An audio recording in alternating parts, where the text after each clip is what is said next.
My parents called to beg for help after losing everything, saying, "You were the one holding our family together, and we threw you away like you didn't matter." I told them exactly what they deserved to hear. The shock hit me like a physical blow. After 2 years of complete silence from them, 2 years of thriving without their toxicity, here they were, admitting what I'd known all along.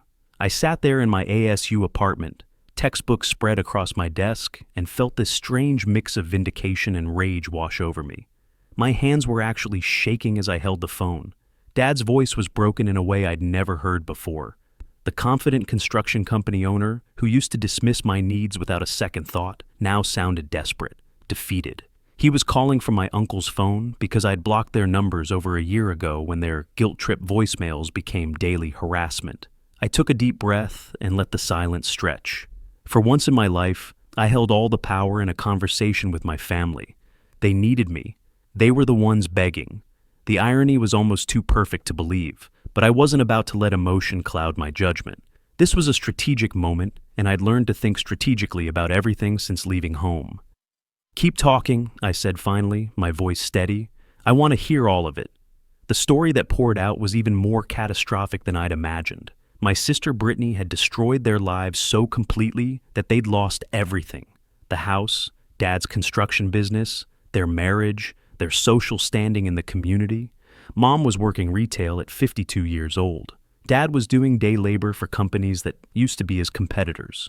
They were living in separate apartments, barely scraping by, while supporting my 26-year-old sister, who couldn't function as an adult.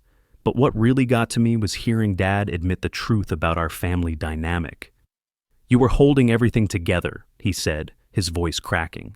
"We didn't realize how much we depended on you until you were gone. You were the responsible one, the one who remembered everything, who fixed everything, and we treated you like it didn't matter. See, this all started when I was 18, 2 years ago. Back then I was the family's unpaid personal assistant, problem solver, and emotional support system, while my parents poured all their attention and resources into my sister's endless drama. Brittany was 6 years older, but acted like a spoiled teenager, throwing tantrums whenever life didn't go her way. We lived in a nice house in suburban Phoenix. Dad owned a successful construction company specializing in custom homes, pulling in around $150,000 a year.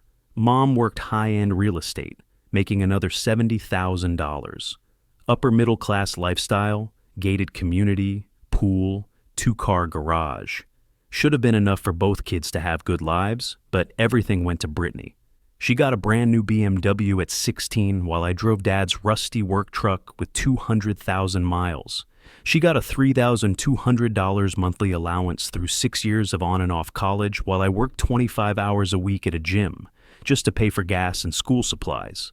When she wanted to redecorate her room for the third time in 2 years, they dropped $8,000 on designer furniture. When I asked for help buying AP textbooks, they told me to learn financial responsibility. The breaking point came right before my 18th birthday.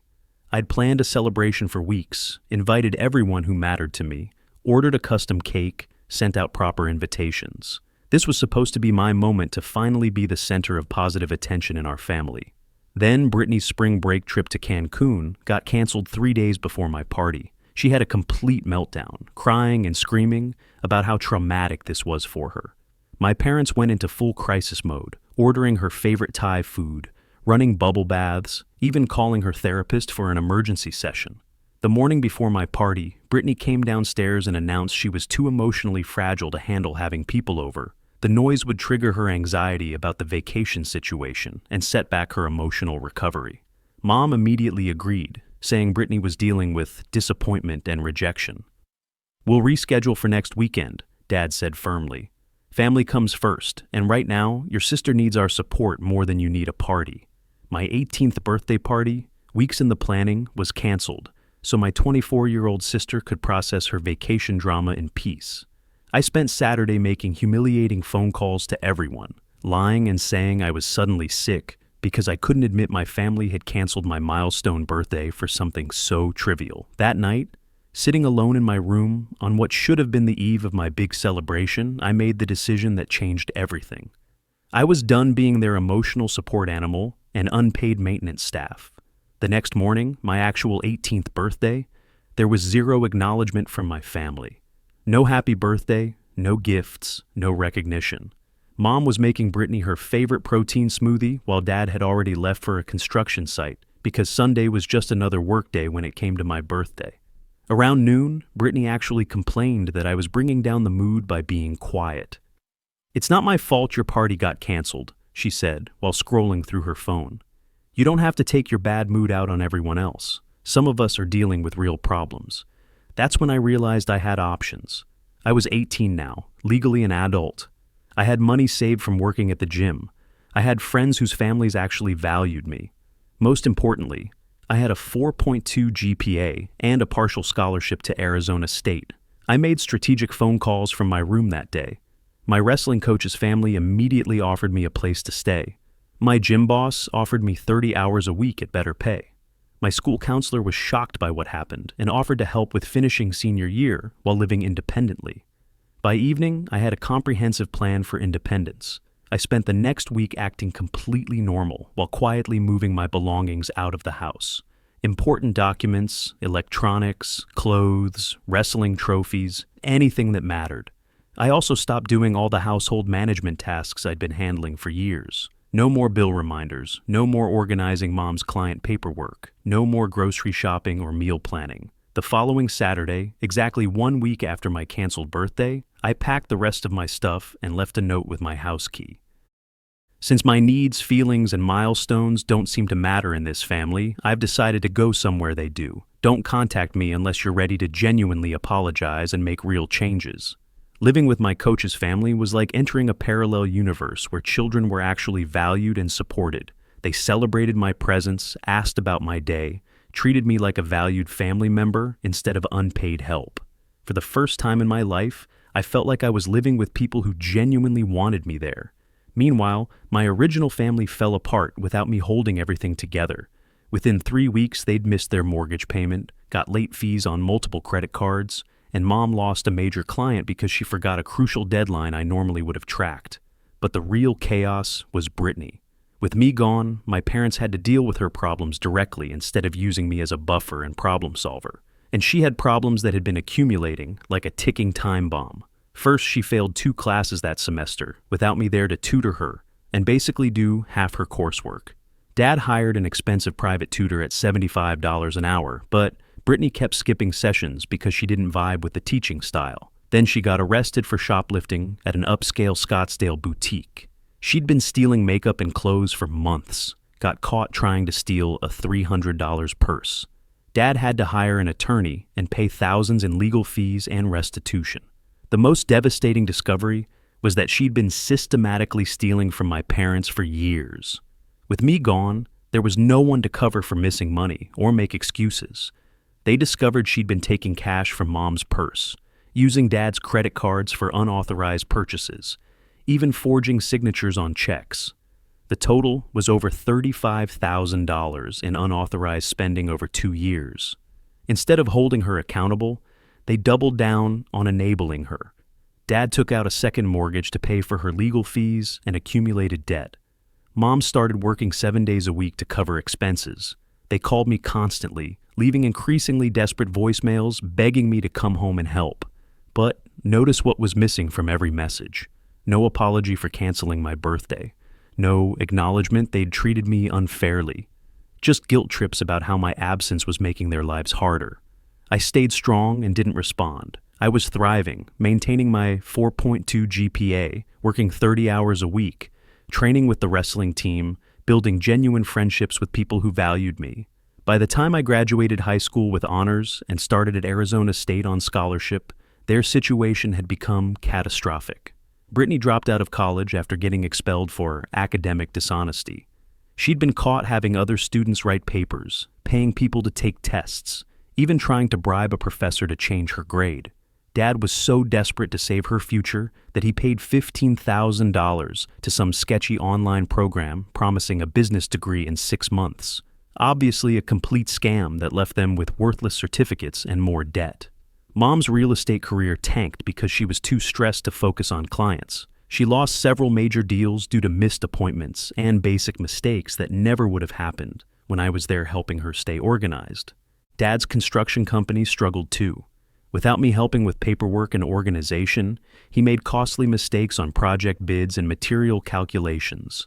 He'd also borrowed heavily against the business to fund Brittany's crises. Their social reputation collapsed, along with everything else. Brittany's legal troubles made it into the local community newsletter. Their financial stress became obvious as they sold Dad's boat, then Mom's luxury car, then started skipping social events they could no longer afford. Worst of all, word got around about why I'd left home. When the truth came out about my 18th birthday being canceled for Brittany's vacation drama, the community judgment was swift and harsh. Other parents started avoiding mine at neighborhood functions. Dad lost potential business from people who didn't want to associate with someone who'd treat his responsible son so poorly. The contrast was stark and public. I was thriving in college, getting academic recognition, being celebrated by my new support system, while my original family imploded spectacularly. They'd built their identity around being the successful family with perfect kids. Without me maintaining that image, and with Brittany's problems becoming public, that facade collapsed completely. At the beginning of my sophomore year, about 18 months after leaving home, Brittany had her biggest crisis yet. She'd gotten involved with some guy running a cryptocurrency scam, promising 500% returns in 6 months. Using her access to family finances, she transferred $45,000 from my parents' savings into this obvious pyramid scheme. This represented their entire emergency fund, most of their retirement savings, and money they'd planned to use paying off the second mortgage. When the investment predictably disappeared with the scammers, my parents lost everything they had worked decades to save. But that wasn't the worst part. Over the previous year, Brittany had been systematically running up debt in my parents' names. Credit cards they didn't know about, personal loans using their information, even a car loan for a vehicle she immediately crashed while driving under the influence. By the time they discovered the full extent of her fraud, she'd created over $80,000 in debt they were legally responsible for. Combined with the lost savings, the total financial damage exceeded $125,000, completely destroying their middle-class lifestyle. The devastation was swift and complete. They had to declare bankruptcy, ruining their credit and professional reputations. They were forced to sell the house and move into separate small apartments in a less desirable part of town. Dad's construction business collapsed under the debt load. Mom had to take a job at a corporate real estate firm, making a fraction of her previous income. Brittany, faced with actual consequences for the first time in 26 years, had a complete mental breakdown. She moved back in with my parents, alternating between their tiny apartments, completely dependent on them for emotional support, financial support, and basic life management. She couldn't hold a job for more than a few weeks, couldn't function as an independent person. The stress of supporting 3 adults on minimum wage incomes while dealing with bankruptcy proceedings destroyed their marriage. After 25 years together, they separated, unable to cope with the stress and resentment around Brittany's behavior and their enabling of it. Which brings us to last month's phone call. Dad calling from his brother's phone, Mom crying in the background, both of them finally admitting what I'd known all along. I was the one holding their family together, and they threw me away like I didn't matter. When they finished their emotional speeches about needing my help and guidance, I took a deep breath and told them exactly what they deserved to hear. You're absolutely right. You don't deserve forgiveness. You canceled my 18th birthday because Brittany's vacation got canceled. You spent my entire childhood treating me like unpaid help while giving her everything she wanted. You enabled her into becoming a financial criminal who destroyed your lives because you couldn't bear to hold her accountable for anything. The silence on the other end was profound. But here's the thing, I continued, feeling stronger with every word. I don't need your family anymore. I've built something better without you. I have people who value me, support me, and celebrate my successes. I have mentors who believe in me, friends who respect me, and a future I'm building through my own efforts. I don't need to be your emotional support child or your problem solver. However, I surprise myself with my next words. I'm willing to have a relationship with you under very specific conditions. First, Brittany gets serious professional help and starts contributing to society instead of being a drain. She needs a job and to pay back what she stole. Second, you acknowledge publicly that you treated me unfairly and my leaving was justified. Third, Any relationship going forward is based on mutual respect, not your need for me to fix your problems. And fourth, you need to understand, I'm not your son coming home to save the family. I'm an independent adult offering a conditional relationship to people who need to prove they've fundamentally changed. Dad's voice was barely a whisper. Anything. We'll do anything you ask. Over the past month, I've watched them follow through. Dad got Brittany into intensive therapy and required her to get a part-time job at a fast food restaurant, her first real employment in years. Mom has been working on a public apology, acknowledging their mistakes. They're both in family counseling to address their enabling behaviors. Will I ever fully forgive them? Probably not. The damage was too deep and lasted too long. But watching them lose everything they prioritized over me while I built a successful independent life has been the most satisfying vindication I could have asked for. Sometimes the best revenge is simply living well, while those who wronged you face the natural consequences of their choices.